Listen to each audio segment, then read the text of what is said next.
My name is Sophia Clare, and I was given the title Force It Down in the line of dialogue, I love you, but I don't really like you right now. So, without further ado, Force It Down by Sophia Clare.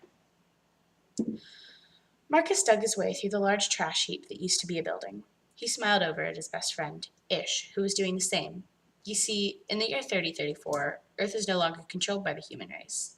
An alien species called the Arth invaded and decided it was time to take over after staying underground for a few years. Marcus and Ish weren't very sure what they were looking for. They just enjoyed looking through what was once the human race. Ish's long, pale blue fingers brushed over a soft object, which he immediately dug out of the rubble. "Marcus, look, I found a thing!" Ish yelled happily. Marcus laughed at his enthusiastic friend. The tall, pale blue figure was holding up a teddy bear. "Good find, Ish. I think that's all we can carry today." "Okay, friend, let's go," Ish said. He hopped onto the hover bike him and Marcus shared. As Marcus hopped behind his friend, he studied Ish. That was Marcus's favorite pastime, studying Ish. He always found something new. Marcus first looked at Ish's face. He had a strong jaw and perfect, almond-shaped eyes.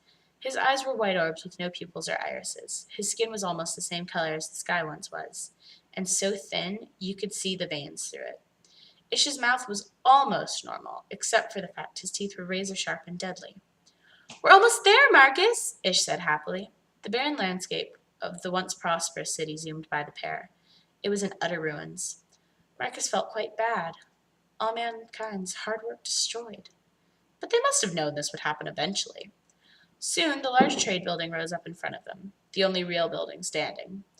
Marcus thought they had quite a few good finds today, and he was sure it was good enough for a good meal. Hopefully, the trader would be pleased. "Human-ish!" Marcus heard Doyle, another Arsh, scream as they went by. Ish pulled over. "I heard the traders are really cracking down today. Good luck." And they were off again. That worried Marcus. Traders cracking down? That didn't happen too often. The government must be having problems. Oh well, they had enough relics. Sooner than Marcus thought possible, the pair ended up at the sparkling trade building. The building was dome-shaped and white against the gray sky. It was always gray on Earth these days. Marcus had been told since a young age that his kind, the humans, had polluted the planet to beyond recognition. The oceans were brown with oil, the skies smoggy, and it was always hot and hazy. The ruins smelled of suffering and rust, a horrible scent to breathe in.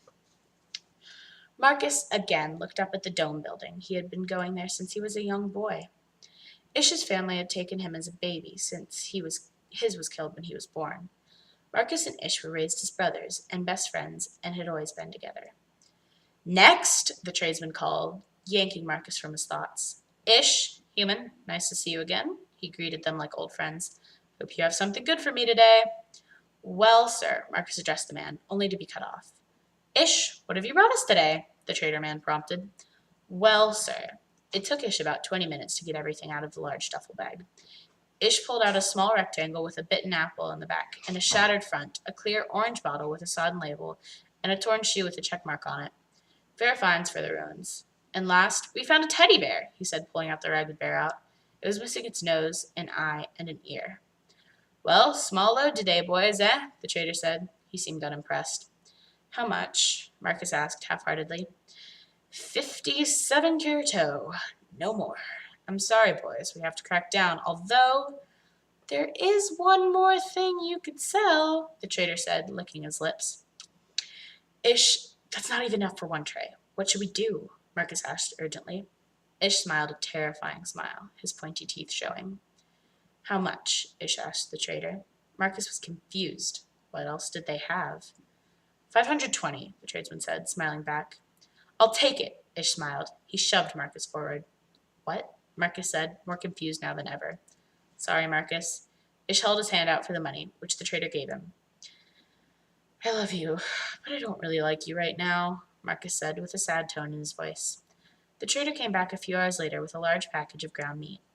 "Here, I took my share. Have the rest." The trader handed Ish the package. "That's fine," Ish said.